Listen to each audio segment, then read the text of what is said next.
আসসালামু আলাইকুম ওয়া রাহমাতুল্লাহি ওয়া বারাকাতুহু। সম্মানিত দিনী ভাই সকল, আজকে আপনাদের সামনে খুব গুরুত্বপূর্ণ একটি দোয়া নিয়ে উপস্থিত হয়েছি। আপনারা অবশ্যই ভিডিওটিকে শুরু থেকে শেষ পর্যন্ত দেখার চেষ্টা করবেন এবং দোয়াটিকেও শেখার চেষ্টা করবেন ইনশাআল্লাহ। আমাদের যে অঙ্গ প্রত্যঙ্গ তার মধ্যে যদি দেখা যায় তাহলে সবচেয়ে সুন্দর হচ্ছে মুখমণ্ডল।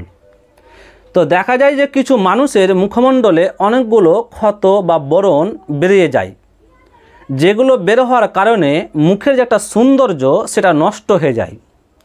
একটা সুন্দর মানুষকেও দেখতে আর অতটা সুন্দর লাগে না যখন সে মুখে ব্রণগুলো বেরিয়ে যায়। তো আজকে আপনাদেরকে আমি এমন একটি দোয়া শেখাবো, যদি এই দোয়াটি পাঠ করেন তাহলে এই মুখে যে ব্রণ বের হয় এই ব্রণগুলো আর বের হবে না। আপনার যে মুখে যে ক্ষতগুলো রয়েছে, দাগগুলো রয়েছে, এগুলো মিটে যাবে। তো অবশ্যই দোয়াটিকে আপনারা শেখার চেষ্টা করবেন।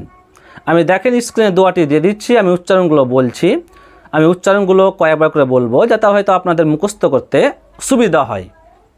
বিসমিল্লাহি, বিসমিল্লাহি, বিসমিল্লাহি তুরবাতু আরজিনা, তুরবাতু আরজিনা, তুরবাতু আরজিনা বিরিকতি বাজিনা, বিরিকতি বাজিনা,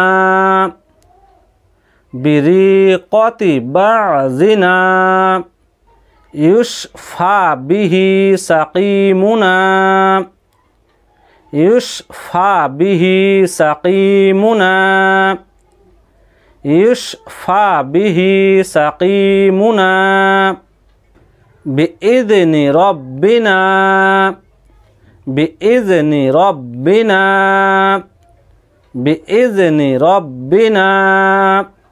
এই হচ্ছে দোয়া, মুখের ব্রণ ও ক্ষত ভালো করার দোয়া। তা আপনারা অবশ্যই দোয়াটিকে পড়বেন যদি মুখে ক্ষত বা ব্রণ হয় তাহলে। এই দোয়াটি রয়েছে মুসলিম শরীফের মধ্যে হাদিস নম্বর 2194। সম্মানিত দিনী ভাই সকল, তাহলে আপনারা দেখলেন মুখের ব্রণ ও ক্ষত ভালো করার দোয়া। আজকে এ পর্যন্তই, আবার পরবর্তী ভিডিওতে আপনাদের সাথে দেখা হবে ইনশাআল্লাহ। আল্লাহ সুবহানাহু ওয়া তাআলা যেন আমাদেরকে সুস্থ রাখেন, ভালো রাখেন। আসসালামু আলাইকুম ওয়া রাহমাতুল্লাহি ওয়া বারাকাতুহু।